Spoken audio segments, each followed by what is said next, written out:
A iniciar.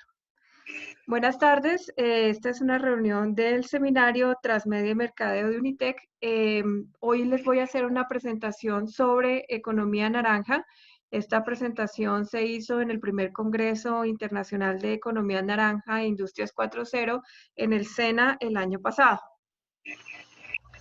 Si tienen alguna pregunta, me la pueden enviar por el chat o esperar y al finalizar las vamos respondiendo como quieran. Vayan haciendo sus anotaciones sobre preguntas. Bueno, ¿qué se conoce como economía creativa o naranja? Básicamente es una economía que se basa en bienes, servicios y actividades de contenido cultural, artístico o patrimonial. Es decir, esta es una industria de intangibles. Entendemos intangibles porque no se puede tocar la creatividad. Se pueden ver los productos finales. Uno puede tocar la foto, uno puede tocar la exposición, la instalación, pero lo que dio inicio y origen a todo eso no se puede tocar porque estamos hablando de la creación humana. Por eso dice que se realizan actividades en el que las ideas se transforman en bienes o servicios. ¿Cómo es que una idea se transforma en un bien o servicio? Cuando yo me invento una canción, pues en ese momento la canción, después de que yo la registro, porque ojo que para que los derechos o las ideas sean protegidos, se deben registrar en derechos de autor. Después de que yo registro esa idea, entonces esa idea pasa a ser comercializable. Entonces yo puedo vender la letra o puedo vender la música de la canción a cualquier artista o la puedo producir yo directamente y en ese momento ya esa idea empieza a generar lucro, porque si la canción se vuelve un hit, si la canción se vuelve famosísima a nivel mundial, pues ahí empieza a generar regalías. Y así en general pasa con todas las industrias creativas. Más adelante vamos a ver algunos ejemplos. El valor de estos bienes está determinado por el contenido de la propiedad intelectual. Entonces, reitero, para que la idea que hace parte o que es base fundamental de las industrias culturales creativas genere réditos, genere ingresos, primero se debe registrar, que es el primer paso legal, y posteriormente ya empieza a ser un proceso comercializable. Bueno, entonces, en Colombia específicamente hay un documento que ampara la generación de todo este andamiaje que surge de una política nacional que se llama COMPES. Los COMPES son documentos macro que desarrolla el gobierno para hacer proyecciones a largo plazo. En este caso, hay una proyección a largo plazo que está fundamentada en el emprendimiento a las industrias culturales creativas, que es el COMPES 3659. Eso le da el marco de actuación al gobierno. Luego el gobierno, en el año 2017, imagínense, esto fue hace 3 años, aprueba la ley 1834, que es conocida como la ley naranja, pero que realmente impacta a todo lo que se denominan industrias culturales creativas, que es la denominación a nivel internacional. Lo que pasa es que aquí hay una anécdota. El que le puso el nombre de industria naranja fue precisamente Duque. Duque hizo un libro sobre esto hace más o menos unos 4 o 5 años cuando él trabajaba para el Banco Interamericano de Desarrollo. Entonces, él empezó a investigar sobre este tema y por eso le da tan duro a esta cuestión porque el tipo lo viene trabajando desde hace muchos años. Bueno, ¿y eso qué genera? Pues que específicamente en Bogotá, por ejemplo, hay un clúster de industrias creativas, que eso lo maneja la Cámara de Comercio de Bogotá, y está integrado por empresas como cine, publicidad, medios de comunicación, videojuegos y otros, que ya vamos a ver que la ley que ampara dentro de las industrias culturales creativas en Colombia. Entonces, ya específicamente hablando de esta ley, en nuestro país afecta a diferentes sectores como las artes visuales, escénicas, espectáculos, turismo, patrimonio cultural, educación en artes, industrias editoriales, fonográficas, audiovisuales, creaciones funcionales, donde se incluye todo el tema del software y demás, y nuevos medios, ¿sí? Publicidad y diseño gráfico. Si ustedes se dan cuenta, todos estos sectores son los sectores más dinámicos que hoy en día tiene la economía en Colombia, ¿sí? No solamente la publicidad, el diseño gráfico, sino el turismo, la música, entonces son industrias en crecimiento. Se dice que el 109% es el crecimiento de este sector, eso fue una proyección entre el 2005 y el 2012, o sea, deja entrever que es un sector que tiene un crecimiento muy amplio en el país. Y para el año 2012 había exportado 912 millones de dólares, que es una cifra pues que está muy bien. No es tan representativa dentro de las exportaciones de Colombia como podría ser el petróleo o como podría ser otros rubros, pero es un rubro en crecimiento y por eso el gobierno le da tanto interés. Ahora miremos en detalle de qué se componen las industrias culturales creativas. La primera parte o la categoría 1 tiene que ver con las artes y el patrimonio. Entonces, ahí hablamos del turismo, del patrimonio cultural e inmaterial. Entonces, atando esto a nuestro proyecto de Cachipay, ustedes se dan cuenta que aquí aparece el primer impacto de este producto que estamos desarrollando. Es un primer impacto en el turismo y el patrimonio cultural e inmaterial. Cuando uno habla de la memoria histórica, le está apuntando al patrimonio inmaterial, ¿sí? Es un patrimonio cultural inmaterial, ¿correcto? Y fíjense que aquí me está diciendo claramente artesanías, gastronomía, museos, parques naturales, ecoturismo, monumentos, bueno, toda esa área. Y lógicamente la educación en artes, cultura y economía creativa, donde tenemos a las universidades con sus facultades de artes, fundamentalmente como en el caso de Unitec, las facultades de cine, de fotografía, de edición de sonido, de diseño gráfico, todo esto.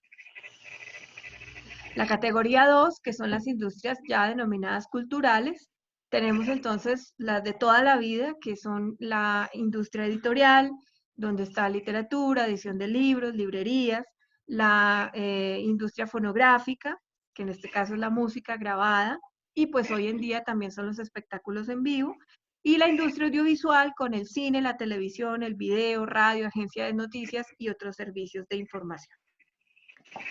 La categoría 3 contempla creaciones funcionales y nuevos medios o los denominados software de contenidos, donde tenemos los videojuegos, las plataformas digitales, la creación de software, de apps, animación. Ahí le metieron como una cosa que no lograron encajar en ningún lado que se refiere al diseño de joyas y bisutería, que la verdad no entiendo qué tiene que ver con creaciones funcionales, pero bueno, ahí se lo metieron a la ley. O sea que también la ley de economía naranja en Colombia incluye el diseño de interiores, el diseño de artes gráficas, juguetes y el diseño arquitectónico. Y pues finalmente la publicidad. Entonces, mirando cifras en Colombia, nos damos cuenta que las industrias creativas en el año 2014, por ejemplo, tenían un promedio de 2.1 empleos por habitante, es decir, de los 45 millones de personas, había un porcentaje de 2.1% de ese 45 millón que trabajaba en las industrias creativas. Y claro, debe ser así porque si ustedes se dan cuenta, hay zonas específicamente como la zona Caribe, donde a la gente le encanta la música, le encantan las artes escénicas, también pasa con la zona del Chocó, donde es una proliferación impresionante de talentos musicales, más toda la tendencia que viene aumentando, digamos que son las carreras artísticas, ¿no? Publicidad, artes escénicas, fotografía, que son, digamos, carreras muy en afín a las nuevas generaciones. Entonces, en ese orden de ideas, vuelvo a lo mismo, es una industria muy pujante que crece, ¿no? Pues que crecía hasta el 2019. Entonces vamos a ver ejemplos. Y aquí es donde retomo el tema de las narrativas transmedia con Juego de Tronos. Juego de Tronos se estrena en abril del 2011 en Estados Unidos y Canadá. Imagínense, desde el 2011, o sea, estamos hablando que llevaba 9 años ya emitiéndose, pero realmente parte de un libro que se publica el 6 de agosto del 96 escrita por un señor que se llama George R. Martin, que es la persona que inicia como lo hizo alguna vez la escritora de Harry Potter. Entonces, este señor Martin es el que tiene la idea base. Entonces, si ustedes se dan cuenta, cuando decíamos desde el principio que las industrias culturales creativas se basaban en una idea, pues esta es la idea. La idea fue el libro. Y a partir del libro, él vende los derechos a la televisión. Pero ¿qué sucedió? Que Juego de Tronos se volvió un fenómeno a nivel mundial. Entonces empiezan a aparecer los trailers, que son como una especie de pequeños avances para mantener a la audiencia cautiva. Luego hay un canal en Facebook donde hay más de 3 millones de personas inscritas de acuerdo a la temporada. Luego la gente comienza a hacer sus propios desarrollos, que es lo que nosotros llamamos una co-creación, ¿sí? Co-creación, no, perdón. Prosumidor es el término correcto, que es cuando el consumidor se convierte en un creador de contenidos de esa narrativa. Entonces la gente comienza a generar cómics, a generar memes, a generar historias, ¿sí? Y otro tipo de industria que se asocia a esta narrativa es, por ejemplo, los juegos, ¿sí? Los juegos que se hacen a nivel mundial, los juegos de video, los juegos común y corriente, y luego aparecen tendencias como los cosplay, ¿sí? Y el merchandising que no se puede desligar. Entonces, si ustedes se dan cuenta, la base de este proyecto de investigación no está del todo tan ajena o tan desligada al tema de mercadeo, porque esto finalmente es y ha sido y será un producto comercial en el que se tienen estipuladas una serie de canales, una serie de subproductos o líneas de productos, se tienen establecidas unas audiencias, se tienen establecidas unas metas de comercialización, de venta, se tienen unos presupuestos de promoción, de publicidad. Entonces hay todo un andamiaje para que se desarrollen este tipo de productos de las industrias culturales creativas. Entonces, en cifras, la primera temporada de Juego de Tronos costó 60 millones de dólares, pero, por ejemplo, se calcula que la última temporada, que fue el año pasado, solamente con el 2% de los abonados de HBO a nivel mundial ya se pagaba la producción, que debía estar como en el orden de 100 millones de dólares. O sea, 2% de los abonados de HBO pagaron la producción. De ahí en adelante el 98% fue ingresos netos para HBO, ¿sí? Porque esta producción la compró inicialmente HBO. Luego hay otros que copian el modelo, como en estilo Netflix. Netflix tiene contenidos a nivel mundial, pero por ejemplo en Hispanoamérica el contenido más fuerte que tiene es La Casa de Papel y ellos en este momento la están comercializando en todas sus plataformas y hay personas que se inscriben única y exclusivamente a Netflix, por ejemplo, para ver los últimos o la cuarta temporada de La Casa de Papel. Entonces, este tipo de producciones son tan llamativas y tan fuertes que hacen que la gente empiece a generar inscripciones por demanda, ¿no? Única y exclusivamente para ver los contenidos. Bueno, ahora, ¿qué pasa en Bogotá que se denomina una ciudad cultural? Eh, en Bogotá, si ustedes se dan cuenta, el 42% de lo que nosotros denominamos áreas de valor agregado de la economía naranja, el 42% son las industrias culturales. Un 34% son las creaciones funcionales y un 23% es arte y patrimonio. ¿Se acuerdan que al principio yo les expliqué la ley y les expliqué las divisiones que tenía esa ley? Bueno, pues aquí la vemos ya en cifras y nos damos cuenta que las industrias culturales que están compuestas por el cine, la televisión, las industrias de música y demás, son como las más fuertes en Bogotá específicamente. ¿Qué es lo que pasa con estas industrias? Han tenido un ritmo de crecimiento del 2% superior. Esto es muy interesante porque muy pocos sectores en Colombia crecen a ese ritmo. La industria, por ejemplo, hablemos de la industria pesada, ni siquiera el petróleo crece a ese ritmo. De hecho, hay desabastecimiento en este momento. Entonces, las industrias culturales creativas están creciendo a un ritmo que muy pocas industrias crecen precisamente porque tienen una proyección muy interesante y ha sido un crecimiento sostenido, ¿no? No ha parado. Puede parar en este momento con la coyuntura que hay, pero sin embargo, todos los días hay nuevas propuestas de creaciones artísticas de todo nivel. Entonces, ¿cuáles son las empresas que mayores ingresos tienen? Pues en este caso hay tres importantes. Tenemos la música, que es una industria que típicamente ha tenido ingresos importantes. La educación cultural, en donde se enmarcan todas las universidades, institutos, la escuela de ballet, la escuela de música, la escuela de teatro, que hay además por toda Bogotá, ¿no? Entonces, esto, por ejemplo, también es bien interesante. Y las artes escénicas y espectáculos artísticos. Hay otros sectores que no crecen mucho, como los libros y publicaciones, porque se ha comentado últimamente que pues ya la gente no lee, pero eso tiene una contradicción porque la gente no lee, pero sin embargo la Feria Internacional del Libro en Bogotá es una de las ferias más visitadas que tiene Corferias. ¿Sí? Lo vamos a ver más adelante. Este estudio de caracterización de las industrias culturales año 2018 se desarrolló por la Cámara de Comercio de Bogotá y se aplicó a 12.015 empresas. Y aquí, donde está el enlace, se puede encontrar el estudio. Es un estudio muy interesante que nos deja ver una caracterización de cómo está conformadas las industrias culturales en Bogotá. Entonces aquí ya tenemos la Feria Internacional de Bogotá, que va por el año, este sería la Feria 33, pero acuérdense que la feria se aplazó. Y realmente hay un problema con el tema de aplazar los eventos de esta magnitud y es que después empiezan a conjugar con otros eventos. Entonces, Corferias va a tener que decidir en el segundo semestre qué eventos va a tener que cancelar si quiere hacer la Feria del Libro, ¿sí? Porque si no, entonces no habría Feria del Libro en el año 2020, tendríamos que esperar hasta el año 2021.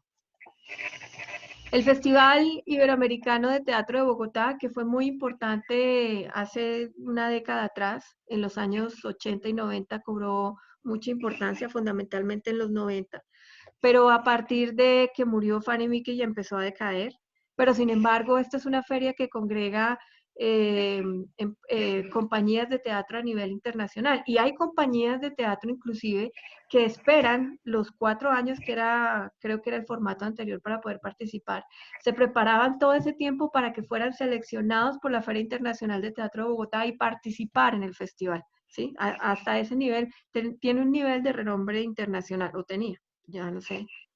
El Comic Con, que también es una feria que me imagino que también tendrá Corferias que decidir si la aplaza o la cancela este año, que está muy enfocado a todo ese grupo nuevo, a sus generaciones, que son consumidores de todas estas narrativas en cualquier tipo de plataformas. Entonces, tenemos desde el cómic hasta juegos, hasta todo tipo de materiales y de formas de desarrollo.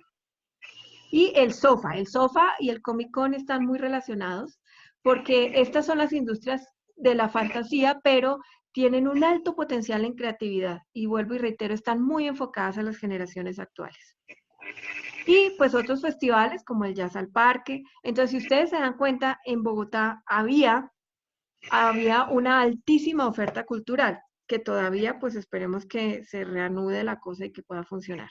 Y pues finalmente Rock al Parque. Entonces Rock al Parque inclusive el año pasado creo que cumplió 25 años, ¿no? Es el festival de rock gratuito más antiguo que tiene Latinoamérica. Yo me atrevería a decir que el mundo porque no conozco otro festival como esos. Entonces esto nos da un resultado de que a nivel musical, ¿sí? Tenemos, por lo menos en Bogotá, 78 industrias culturales creativas enfocadas a la música, mientras que a nivel internacional hay 63. Teatros tenemos 13, encuentros de cultura tenemos 12, esto es al año, ¿no? De moda 5, galerías de arte habla de una porque es, digamos, galerías representativas, ¿no? Hay muchas galerías pequeñas, hay muchos merchantes de moda, merchantes o marchantes, no me acuerdo. Pero digamos que no son tan representativos a nivel de facturación. Entonces aquí lo que están hablando es casi que de galerías internacionales. y otros eventos. Entonces, si se combina la capacidad de teatros que hay en Bogotá, tenemos 311.000 puestos en 172 espacios, donde había una programación muy rica de conciertos, de obras, de todo tipo de actividades culturales, ¿no? Un ejemplo muy sencillo, fíjense que mientras que en Madrid, que es una ciudad capital, hay 213 bares, en Bogotá hay 154 y en Buenos Aires hay 126. O sea, nosotros, vuelvo y reitero, culturalmente tenemos una oferta muy amplia, ¿sí? Inclusive, fíjense, en París hay 27, nosotros tenemos 154. Entonces ahí la fuerza de las industrias culturales creativas, que también incluyen los bares, pero no porque las industrias culturales tengan que ver con el expendio del alcohol, no, tienen que ver con la diversión y tienen que ver también con el hecho de que en muchos de estos bares hay música en vivo, entonces también son escenarios a través de los que se presentan ciertos grupos. También el tema de librerías. Fíjese que nosotros le ganamos a Ámsterdam, a San Francisco, a Montreal. Tenemos 269 librerías en Bogotá, no solamente de libros nuevos, sino de libros usados. Y para una población que se lee menos de un promedio de un libro al año, pues es un número muy grande de librerías, ¿sí? Curiosamente yo me atrevería a decir que en Estocolmo la gente, al contrario, sí lee mucho más que nosotros y solo tiene 70 librerías, ¿no? Entonces, ahí viene como una cosa, muchos de los libreros lo hacen más como por el oficio, por el arte, ¿no? Porque a ellos les gusta todavía este tema, pero no es porque realmente sea un negocio lucrativo. Entonces aquí vemos el tema de los teatros, ¿sí? Ah, y este fue un elemento que yo adicioné, que fue un ejemplo puntual sobre el Amazonas, ¿sí? Entonces, ¿qué pasa, por ejemplo, con el Amazonas? Esto que ustedes ven acá es una empresa internacional londinense que se especializa única y exclusivamente en hacer tours a Colombia, ¿sí? O sea, una empresa londinense que hace tours a Colombia. Ni siquiera nosotros llegamos en una empresa colombiana, llegamos a ese nivel de promoción. Ellos hacen paquetes turísticos como observación de aves, mientras que para nosotros el turismo es ir a Melgar, a ponerse el fin de semana el chingue y echarse un poquito de bronceador. Entonces para los ingleses es algo exótico venir al Amazonas a observar aves. Y más adelante les voy a contar el precio. El precio de ir a un tour de 12 días, de venir a mirar aves al Amazonas, cuesta 2.600 libras esterlinas. Si en este momento el euro está a 4.000 pesos, entonces esta gente debe estar pagando en el orden de unos 12 a 15 millones de pesos por 12 días solo por venir a mirar aves. Entonces esto es una cosa que es muy paradójica porque vuelvo a lo mismo. En Colombia desconocemos el potencial que tenemos de estas nuevas alternativas de turismo. Entonces aquí hago una reflexión. Si la gente de Cachipay le sacara realmente provecho a todo ese material histórico que tienen, que ellos lo ven como paisaje, pero que nosotros nos damos cuenta del potencial que puede tener. Eso le solucionaría la vida a una cantidad de personas que en este momento están en el municipio varados y que están buscando opciones de empleo. Pero desafortunadamente, yo diría que más por el orden político-administrativo, no se dan cuenta de ese tipo de cosas. Para el alcalde, la estación del tren y las líneas férreas es una cosa que está ahí, que sí, sí, eso algún día nos dijeron que iba a venir el tren, sí, sí, pero ellos no han pensado en rescatar todo ese elemento histórico que tiene Cachipay. Y fíjese que aquí sí viene un avivato que va y le cobra a los ingleses 2.679 libras esterlinas por venir a mirar aves y ríase un tour para venir a comer empanadas, les cobran 90 libras esterlinas, ¿no? Venir a comer empanadas les cobran 90 libras esterlinas. Entonces, ese es el colmo de la paradoja, ¿sí? Que nosotros podríamos traer a los turistas a que degustaran la empanada, a que fueran a Cachipay y comieran cachipayes, que es una palma que se llama Cachipay, y otro tipo de cosas, pero no lo hacemos porque no tenemos esa visión que otros sí tienen. Bueno, entonces esto nos genera una reflexión final y es que Latinoamérica posee una capacidad creativa inagotable que en algunos casos se traduce en resultados económicos positivos, pero que en otros todavía necesita mucha fuerza para poderse desarrollar. Entonces, eso es en términos generales lo que les quería comentar sobre la conferencia. ¿Hay alguna pregunta? ¿Alguien tiene una pregunta? Yo quisiera como comentar de pronto más que, o de pronto pues sí, una pregunta también alrededor de lo que estás diciendo, por ejemplo, del turismo, que está súper interesante y que hay muchos casos así, ¿no? Ahí conozco también empresas internacionales que promueven diferentes tipos de paquetes turísticos en Colombia. Por ejemplo, sé de uno que promocionaban, creo que en México, promocionaban venir a Colombia a tomar viaje, entre otras cosas. O, por ejemplo, los que promocionan el turismo en, pues, en Santander, en Guajira, etcétera. Digamos como que hay empresas internacionales que sí le ven el potencial y aquí no. Y yo creo que en parte también está relacionado con el valor que se tiene aquí, digamos, por ejemplo, el tema de corrupción tan fuerte que de pronto pues ha sido como un problema tan grande en todos los municipios y en todas las ciudades de este país, que hace que los mismos ciudadanos no vean un potencial de riqueza en lo que hacen porque otro lo aprovecha y lo roba. Digamos como que hay una lógica ahí extraña dentro de esta economía. Por ejemplo, lo que pasó con Artesanías de Colombia, que en el caso de Artesanías de Colombia están vendiendo las artesanías a un precio, pues que es un precio que el extranjero lo paga y lo ves en los aeropuertos y en diferentes lugares así internacionales. La calidad es excelente y son bellísimas, pero esas piezas que están vendiendo en Artesanías de Colombia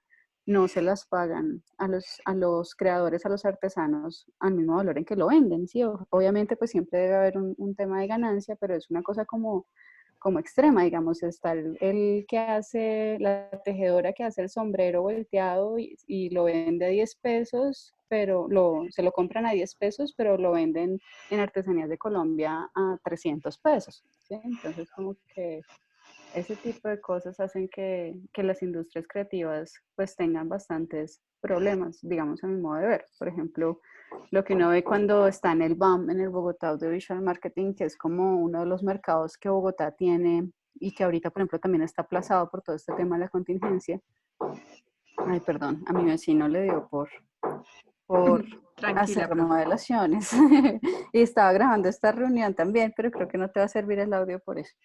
Pero bueno, igual, el Bogotá Audiovisual Marketing, por ejemplo, reúne inversionistas, perdón, de diferentes países. También hace lo mismo que la Feria del Libro, hace un invitado internacional, reúne conferencistas de ese país, hace, digamos, como una temática global para poder hablar con diferentes sectores de las industrias creativas y tiene sí, una rueda de negocios en donde algunos pues se conocen entre productoras, distribuidoras, canales y así digamos que se van rotando los contenidos y se van generando algunos negocios. No he conocido muchos, pero porque digamos de las dos veces en las que he estado participando, digamos en esas ruedas de negocios y todo, una tendencia es como que del 100% de todos los que se presentan, muestran y venden sus contenidos, logran vender, no sé, un 10%, ¿sí? Y eso digamos que es o sea, hay una gran frustración en las empresas de industrias creativas dentro de esta lógica de digamos, como de la economía naranja, como que todavía está el tema todavía hace falta más cuidado para que Pues en es que Colombia crezca eh, más, ¿sí? hay varias reflexiones que yo creo que podemos empezar a esbozar en el artículo. Mm, La primera reflexión es que es una industria pujante porque hay tanto un activo cultural inmaterial como material muy grande en Colombia, pero que todavía no se ha podido explorar. Uno. Dos, que se debe generar nuevos paquetes de acuerdo a distintas audiencias. Entonces, muy seguramente para los ingleses o los europeos venir al Amazonas es una cosa súper exótica y tomar yagé y estar con las comunidades, inclusive esa, aquí hago un paréntesis porque yo le dicto clase a la Facultad de Turismo y me están presentando unos proyectos de grado y hay una niña que quiere estudiar, se llama el turismo oscuro. Y el ejemplo de eso es la ruta de Pablo Escobar en Medellín. Y hay gente que viene a ver la ruta de Pablo Escobar en Medellín. Eso se llama el turismo oscuro. ¿Sí? Sí, eso es una tristeza. Sí, Pero es una tendencia. O sea, sí. para ese tema de mercadeo, de que para todo tiesto hay su arepa, es cierto. ¿Sí? Entonces, ¿qué es lo que cuál es la premisa que yo tengo en la investigación? Que si nosotros generamos un producto cultural que sea lo suficientemente atractivo, vamos a generar que venga gente a Cachipay, que venga gente a conocer la cultura de Cachipay, o por lo menos esos vestigios que quedaron de todos esos elementos tan bonitos que vivía Cachipay con la época dorada del tren, y que eso puede impulsar de cierta manera o activar el turismo en, en la, en la región. Pero para que eso suceda, se necesita ensamblar un producto que esté muy bien pensado. Entonces, nuestro producto es un producto hecho caserito, por decirlo así, porque lógicamente estamos trabajando pues con recursos mínimos, pero vamos a generar seguramente algo que sea impactante y que no solamente para la gente de la región, sino para afuera va a ser muy llamativo. A mí me decía el alcalde de Cachipay que si yo le voy a vender el producto o que si la exposición es única y exclusivamente para los habitantes de Cachipay, le dije no, la exposición es para todo aquel que la quiera ver. Por eso la vamos a colocar virtualmente. Porque los habitantes de Cachipay van a ser 5, pero después de que esos 5 la vean, entonces ¿ya se acabó la exposición? No. Geraldine me pregunta que si es un producto publicitario para incrementar el turismo. Aquí hay varios elementos. Eh, sí puede ser un producto publicitario, porque es que aquí quiero hacer una división, Geraldine. La concepción de las industrias creativas culturales es apoyar el arte, pero la diferencia entre el artista, y eso lo puede corroborar la profesora Lina, entre el artista y, digamos, el creador cultural, el creador de una industria cultural, es que el artista responde única y exclusivamente a sus motivaciones personales. Ni Gaudí, ni Goya, ni Van Gogh hicieron nunca una pintura pensando en si el que les pagaba o no les pagaba, o el mecenas o no estaba de acuerdo o no con lo que ellos pintaban. Ellos simplemente lo hacían porque les gustaba. Pero una industria cultural generalmente sí responde a una necesidad, no necesariamente impuesta por quien la pague, sino más bien como por el público que la quiere ver, ¿sí? Entonces Harry Potter seguramente era una idea muy loca, pero después de que se dieron cuenta de que era para un grupo específico, un nicho específico de adolescentes, y que a raíz de ahí se podía generar una cantidad de subproductos, entonces ya cambia la temática. No estoy haciendo, sí es un producto que nace de mi imaginación y de mi idea, pero es un producto que tiene un fin comercial. Aunque el arte también tiene un fin comercial, cuando el artista hace una pintura, él plasma su sentimiento más profundo y él espera que esa pintura sea valorada altamente, pero es que el arte es subjetivo. Entonces puede que haya un magnate en Nueva York que considere que su pintura cuesta 1.000.000, o puede que la vea alguien en el mercado de las pulgas de Usaquén y diga, no, este cuadro vale 10.000 pesos, porque el arte es subjetivo.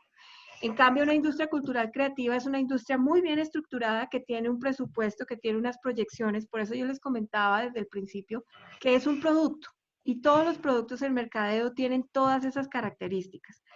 Y sí, el objetivo es incrementar el turismo para Cachipay, pero el objetivo para nosotros, o el objetivo de esta investigación, era desarrollar el producto, ¿sí? Desarrollarlo, porque en principio no es algo fácil de hacer. No, ningún profesor de los que han estado en Unitec hasta este momento había hecho una propuesta así, porque es que hacer una propuesta de este tipo se requiere que una persona tenga una visión de trabajo muy amplia y que conozca cómo se desarrollan ciertos medios en particular para poder ensamblarlos. Entonces, este tipo de productos tiene una alta complejidad en el desarrollo.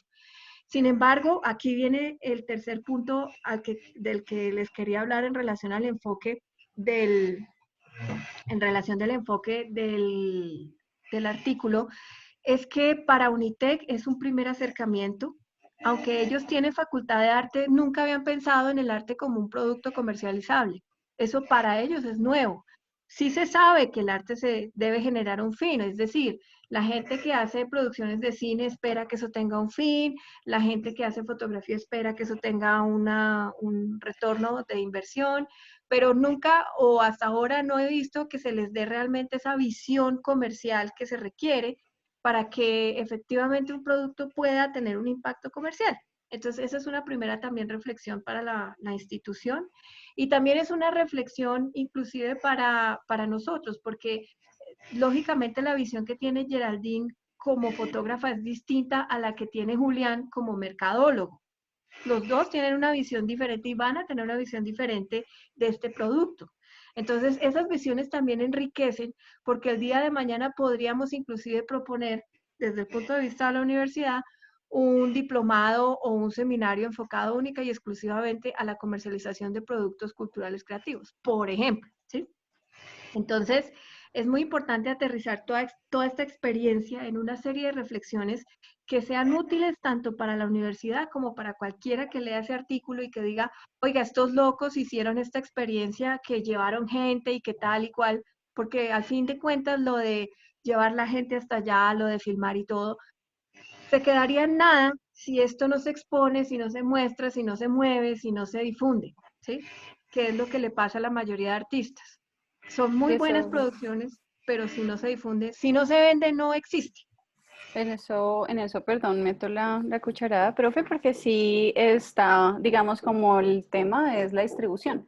En la Ujú. distribución es donde los productos creativos adquieren, digamos, como la movilidad y como justamente, o sea, empiezan a moverse dentro de la economía. O sea, es la distribución la que nos permite vivir de las industrias culturales. Por ejemplo, ahorita lo que decías de los artistas, es cierto que uno como artista puede desarrollar muchas cosas a modo de interés personal y no tanto por el económico, pero pues dados los casos de que hay que comer de algo, los artistas ahorita están en una disyuntiva un poco porque se han vuelto como artistas de convocatoria, ¿sí? Digamos que el artista vive de participar y de concursar. Y entonces todas las obras se han vuelto obras de concurso. Digamos que sale la convocatoria de X tema y entonces muchos artistas se desarrollan para ese tema. Entonces, que si coincide de pronto con las afinidades de cada artista, pues ahí va de la mano. Entonces yo me presento a la convocatoria de arte urbano, que es más afín a mi gusto, y no a la de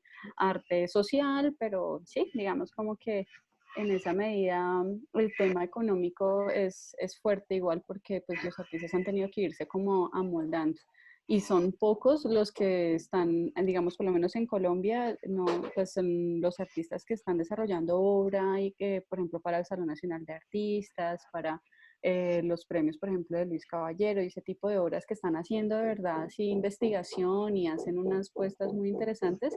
La mayoría son obras, por ejemplo, que no se pueden comercializar, que no las puedes llevar a la sala de un coleccionista o que sí, digamos como que ahí hay un tema bien interesante, pero volviendo, por ejemplo, al tema del contenido, de las industrias del contenido, el quiz del asunto es que se puedan difundir y que la gente los pueda ver. Y ahí es donde adquiere, digamos, como la sentido la ganancia económica.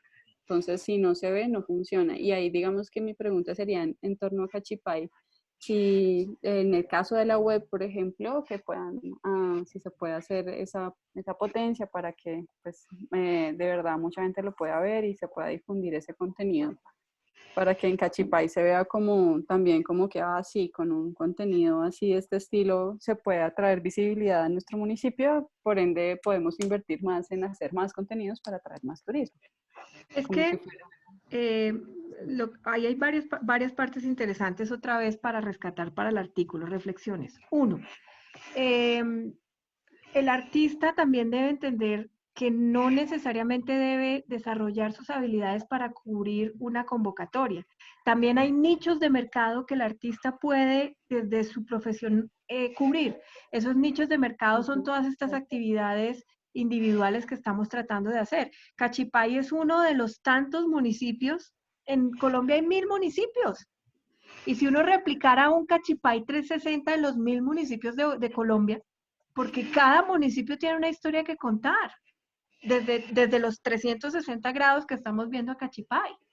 Entonces, esto se convertiría en un producto cultural que puede ser replicado, si queremos, en todos los municipios de Colombia. Uno. Dos. Entonces, pienso yo que la visión, lo que pasa es que hemos sesgado la visión de los autores, porque los hemos llevado a esa visión inmediatista de que solamente la obra debe ser para comer, cuando realmente una obra debe ser para permanecer.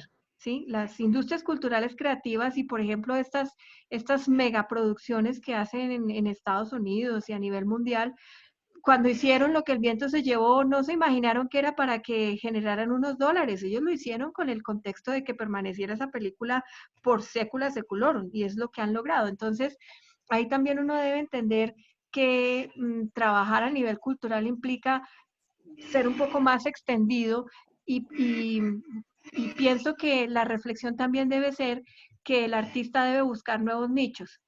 El productor de industrias culturales creativas debe buscar nichos y a esos nichos ofrecerle los productos. No al revés, no es que yo genero la obra y después miro a ver a quién se la vendo. No, primero miro quién la quiere, quién sería el potencial comprador y luego sí la hago. Esa es una visión que creo yo que funciona más. Y pienso que en este caso en particular, si nosotros logramos una buena difusión de la web y logramos una evaluación positiva de lo que es el proyecto, vuelvo y reitero, este es un producto comercializable que se le puede ofrecer a todas las alcaldías de Colombia, ¿sí? Entonces ahí la visión del producto cultural cambia, porque no estoy ofreciendo una exposición, yo estoy ofreciendo una metodología y un proceso para desarrollar 360 de cualquier municipio. Entonces ahí cambia la visión de vender no solamente una exposición, sino de vender algo mucho más macro. Otra pregunta, Profe, señor. profe, yo quiero también aportar una reflexión importante y es que cuando yo estaba haciendo el análisis de del video y también, digamos, me informaba por los especiales que se han hecho de YouTube, porque hay cantidad de gente que ha hecho muchas cosas sobre Cachipay y que ha intentado como sacar esa parte del tren. Entonces, he llegado como a la conclusión, no sé si alguien ya ha visto el video y me dará la razón de que eh, la gente que se entrevistó es gente mayor y esta gente siente que la historia se ha perdido y que dicen es que la gente que está aquí en Cachipay no es cachipayuna, sino es que... Julián, ¿se fue Nada, la onda? profe, ¿ahí me oye? Sí. Entonces, sí, estas personas que fueron entrevistadas sienten que su memoria se perdió porque muchos cachipayunos se fueron y los que están ahí viviendo actualmente es gente de Bogotá o de otros municipios, que eso es lo que critican mucho ellos, que cómo vinieron de otros municipios y que ahora están alojados en Cachipay, cuando pues el tema de la guerra civil y todo lo demás. Entonces, esta gente siente como una inconformidad y a raíz de eso también se ha generado como un miedo a avanzar y es gente que no quiere que el municipio se exponga y que no quiere que como que se muestre porque les da miedo. Primero que se pueda incrementar la inseguridad y que se vuelva como un Girardot o un Melgar y que se prostituya y que se venda de mala manera. Entonces, digamos que es también como darles a entender que puede ser un producto que se ofrezca de buena manera y que pueda ser, digamos, como Villa de Leyva, que Villa de Leyva es un municipio que todos los extranjeros quieren ir a conocer porque está súper bien conservado y porque pues tiene una historia importantísima y aparte de eso mantiene su top de estrato alto y llega gente desde estrato alto y uno ve a extranjeros allá caminando común y corriente. Entonces, pienso que esos cachipayunos que entrevistamos y pues muchos otros más tienen como ese miedo y como ese temor y la pérdida, sienten que se perdió la historia. Entonces, pienso que eso es algo importante para reflexionar y como para hacerles entender de que sí se puede avanzar porque a ellos les da miedo, a ellos les da miedo Yo veía el video y el señor decía que le daba miedo, por ejemplo, que se expusiera más a Cachipay porque podían entrar los ladrones y que era preferible que fuera un municipio escondido. Y en realidad se ve así, es un municipio escondido, pero entonces no se puede sacar lo bueno. Bueno, Julián, muchas gracias por el aporte y sí, tienes razón. Pero entonces aquí también hago otra reflexión. ¿Cuál es el enfoque que le dio Girardot y Melgar a su turismo? No fue un enfoque cultural. Y realmente sí, la gente va a Melgar y a Girardot es a pasarla rico en la piscina, a tomar trago.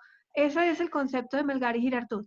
Y usted bien lo señala. ¿Cuál es el ejemplo de turismo que le da en cambio Villa de Leyva? Entonces Villa de Leyva sí es cultural, pues porque no hay piscinas con ese frío, pero entonces bueno, a veces no hace tanto frío, pero sí es un enfoque distinto el que le quiso dar Villa de Leyva y entre otras cosas ellos sí entendieron que rescatando ese patrimonio histórico tenían mucho que mostrar, entonces el infiernito, el convento, inclusive hasta los olivos, por si ustedes no lo saben, se cultivaba olivo y trigo en la época de la conquista, más o menos entre 1600 y 1700 en Villa de Leyva y Villa de Leyva era la despensa de Tunja, donde se encontraba parte del gobierno del virreinato.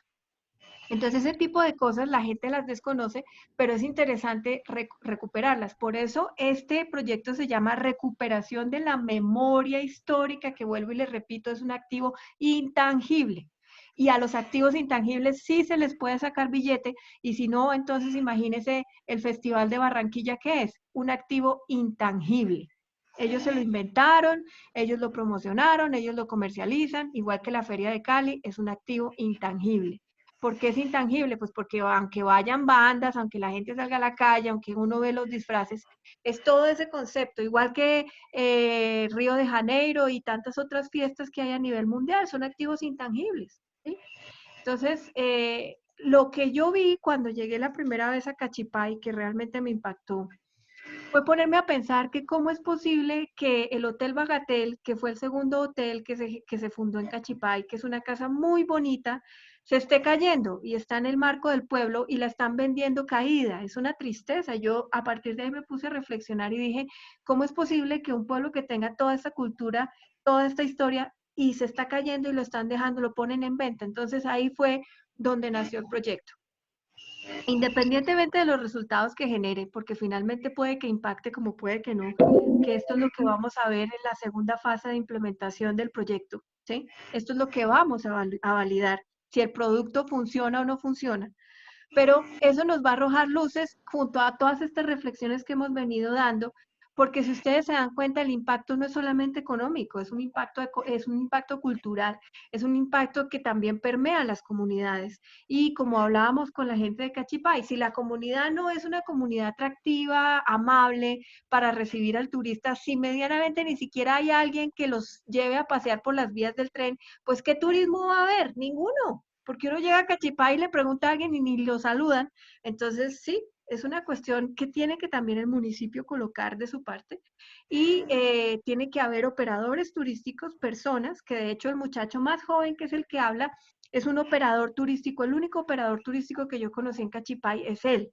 Es un muchacho de 20 años que él sí conoce porque estudió turismo y él conoce a qué se refiere ese tema y él está, por ejemplo, promocionando el turismo científico porque él está comercializando un mirador científico, un observatorio astronómico que hay en Cachipay. Imagínense, en Cachipay hay observatorio astronómico, ¿sí? Uno puede ir a mirar las estrellas, pero eso no lo sabíamos hasta que reconocemos el territorio y descubrimos todo lo que tiene el territorio. ¿Más preguntas? Sí, un observatorio astronómico. Lo de la-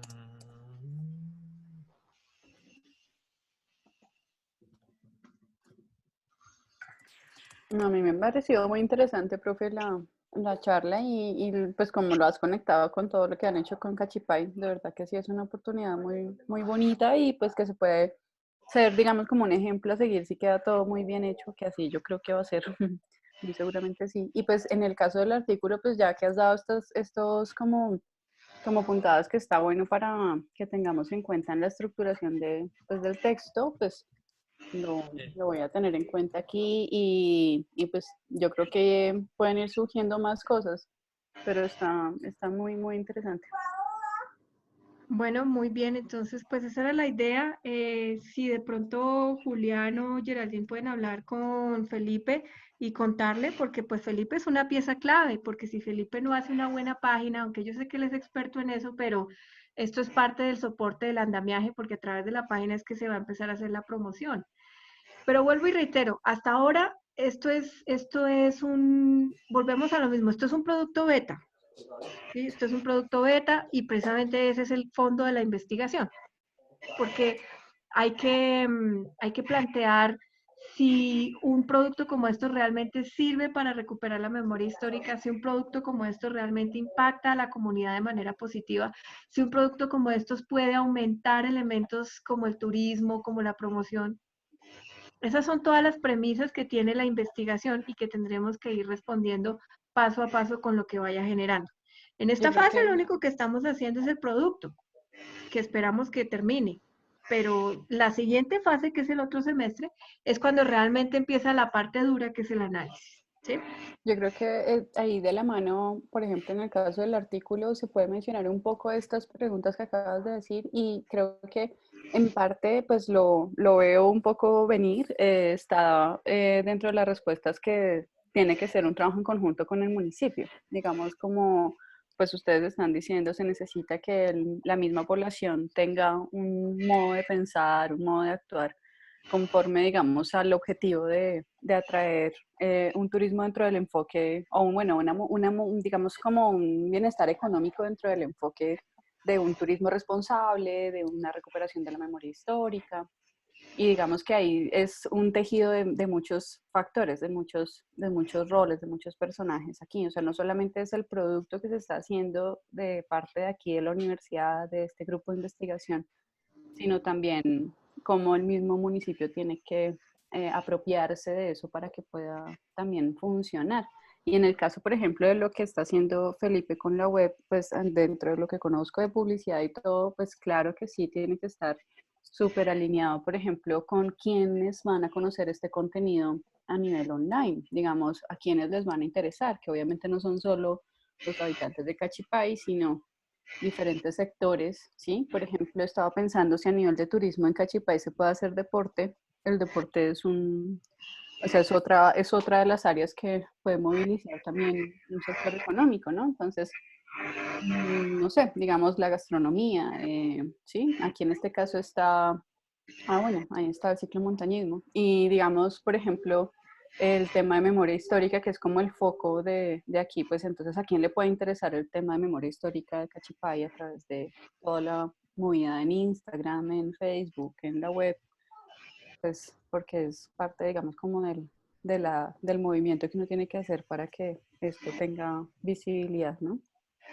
Entonces sí Eso es que tú señalas, perdóname, profe, eso que tú señalas, yo ya lo tengo desarrollado el semestre pasado en una cátedra que yo doy que se llama Campañas.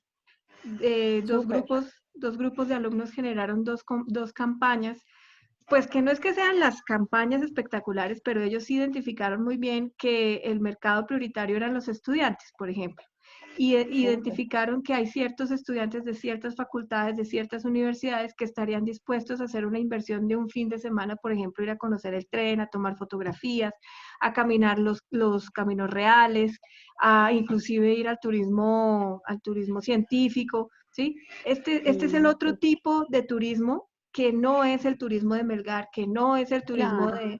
de la piscina, aunque los habitantes de Cachipay lo ven es así, porque a mí me preguntaba el alcalde que si eso iba a mejorar la ocupación del hotel y que si se iba a mejorar lo de la piscina. Pues yo la verdad no le dije nada porque no le quiero bajar al hombre la emoción, pero claramente es otro tipo de turismo, no tiene nada que ver con eso, ¿no? Pero es Sí, otra oferta diferente.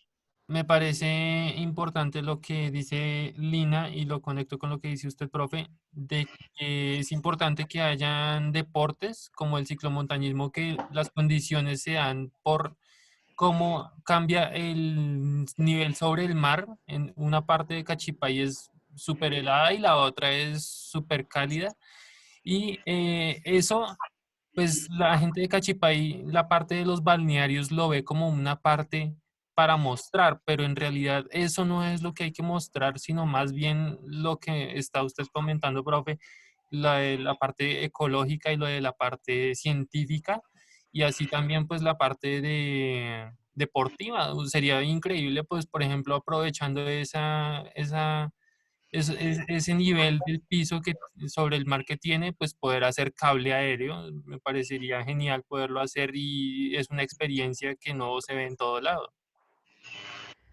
Pues bueno, entonces eso ya serán productos que seguramente, porque hasta ahora el 360 incluye solamente los 4 ejes que tenemos, que es la historia, el ayer y hoy, el patrimonio cultural y pues toda la parte ecológica y turística. Pero sí, seguramente con el tiempo podrán, este chico, el operador que les digo que tiene 25 años, 20 creo, el chino tiene esa visión y el chino entiende que es por ahí que hay que irse y él está con las uñas tratando de hacer cositas, entonces a veces él dice que si lo llaman un fin de semana, él hace guías personalizadas por los caminos reales y este tipo de cositas, pero pues hasta ahora es una vaina muy incipiente, ¿no? Que solamente él conoce, que él solo hace, y pues para que realmente sea un eje turístico, entonces se requiere que hayan más personas que quieran, por ejemplo, cuando lleguen 4 o 5 buses, el chino no es capaz de llevar 200 personas de turismo, entonces ahí es donde la oferta se queda corta. Y esto seguramente lo tendrán que mirar más adelante, pero pues nuestro alcance solamente llega hasta el desarrollo de una exposición y de la página, que finalmente es ese producto creativo que se va a desarrollar con miras a exponer todas estas reflexiones que hemos hecho. ¿Listo? Listo, Entonces, profe. bueno, chicos, ¿algo más, perdón? No, estaba diciendo que está muy bien, muy chévere. Listo. Entonces, bueno, pues les agradezco mucho.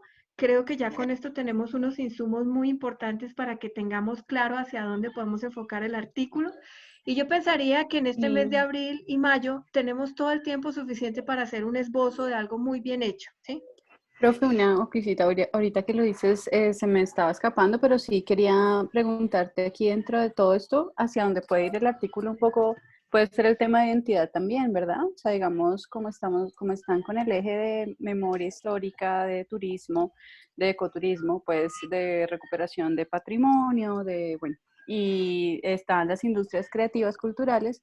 Me parece que el tema de identidad es clave porque eso es precisamente a lo que le apunta la industria creativa cultural, es decir, o sea, la riqueza de los contenidos que se crean no es solamente que a nivel económico se moviliza mucha gente entrando y saliendo entre creadores, prosumidores, consumidores, sino que se está generando y se está desarrollando identidad.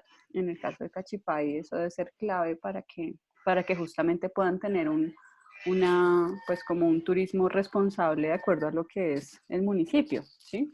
Y mira que esa reflexión es bien importante porque cuando yo inicié el trabajo, yo hablé con la bibliotecaria del municipio y yo le preguntaba a ella, siendo la bibliotecaria, qué productos o qué elementos, que si había un libro, que si había fotografías, que si había algo, hablara de esa historia y ella me dijo que no, resulta que no hay nada.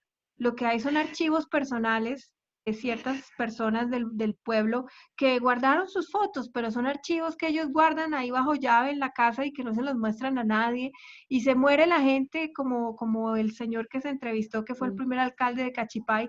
Ese señor se murió y afortunadamente nosotros recuperamos algo de esa memoria. Es decir, Oh, este material qué se pena. convierte en el único, por decirlo así, receptáculo que va a tener Cachipay de esa historia contemporánea contada por estas personas que van a fallecer. Entonces, ahí Claro. también la importancia de todo lo que se refiere a la recuperación de la memoria histórica, porque todos estos recuerdos ya, si no los contaron ellos, nadie los va a contar. Si el señor que contó que él jugaba fútbol con los de Anolaima y que le pegaron porque era de Cachipay, el día que el señor se murió ya se acabó ese recuerdo, ya no hubo nadie más que lo rescató. Entonces, Mm. este elemento que se convierte en un documental y en un registro es también un constructor de la memoria, por supuesto, y de la identidad cultural, entre otras cosas, porque no hay. Entonces, esto es lo único que va a quedar. Así como decía García Márquez cuando escribió el libro de Vivir para contarla, decía que la vida no es como uno la vive, sino como uno la recuerda. Y eso Así es es. como Cachipayo, es como se le recuerda. Tal cual, sí, señora. Súper. Bueno, pues entonces listo. Bueno, muchas gracias, profe. Muchas gracias, Geraldine, Julián. Ha estado muy, muy enriquecedor esta reunión. Gracias a ustedes. Gracias. Entonces, bueno, chicos, yo creería para no molestarlos más, estén muy pendientes de la profe Lina la próxima semana para empezar a iniciar la escritura con la profe. Próxima reunión, pues no sé, profe Lina, ¿qué días te quedan bien? Nosotros usualmente lo hacemos los viernes. La próxima reunión sería... Podría ser, o sea, digamos, si es para la reunión en la que puedo hacer la clase de escritura, me gustaría de pronto de hoy en 8, si les queda bien a ustedes. Bueno, porque entonces aquí tendríamos que partir dos cosas. Una que sería la reunión con la profe Lina y otra que sería la reunión del semillero donde vamos a ver avances de producción, para que no se Sí, confundan, chicos. Entonces, Listo. yo propongo con la profe o puedo Lina hacerla organizan, antes. pues ¿Para sí, qué? sí, o sea, con la profe Lina organicen en la semana del 13 al 17 una reunión que les quede fácil a todos. Sí, ustedes cuadran con la profe Lina los días que ella pueda. Y conmigo seguimos haciendo virtualmente el viernes 17 de 5 a 6 para ver avances. ¿Listo? Listo, profe. Lina Y te martes en pregunta. la tarde yo puedo Geraldine. también. Sí, sí, Ok, o sea, podría listo. ser, por ejemplo, el próximo martes 14 para hacer, digamos, como la reunión conmigo respecto a las herramientas de escritura para el artículo, para que, digamos, como que tengamos en claro, pues, algunos lineamientos y también como algunas entregas específicas, ¿no? Como de acuerdo a lo que hace cada uno y a sus fortalezas y a, digamos, como a lo que tenemos ya de material. Entonces, martes a esta hora podría ser martes a las 4. Y yo les hago como esta reunión, o puede ser, sí, martes en la tarde a las 4 si les queda bien. Entonces yo te pido, porfa, profe, que yo creo que yo Sí, te envío una copia de los correos de todos institucionales para que porfa la agendes institucionalmente, me la ok. copies a mí para que quede claro que se va a hacer el 14 de abril a las 4 de la tarde. ¿Listo? Listo. Y nosotros nos vemos el 17 con avances de trabajo. Y con eso, si nos vemos el 14, pues el 17 tienen unos días del 14 al 17 para ir avanzando un poco más. ¿Verdad? Perfecto. Y entonces tú me envías, te pregunto, ¿me envías los correos institucionales de los chicos para yo enviarles la invitación? ¿Tú ¿Sí? los tienes en Yo la los tengo. copia cuando te dice el correo de bienvenida? Creo que ahí Sí. está. Sí, sí. Sí. Sí, sí, tienes Ujú. toda la razón. Listo. Entonces yo hago la invitación ahorita en un momentico y te copio para que queden ahí todo registrado. Listo. Bueno, muchachos, pues muchas gracias. Ahora sí no los molesto más, que terminen de pasar una Semana Santa muy chévere y nos estaremos hablando. Listo, Bueno, profe. Muchas igualmente. gracias. Muchas Gracias, gracias, profe. Lina.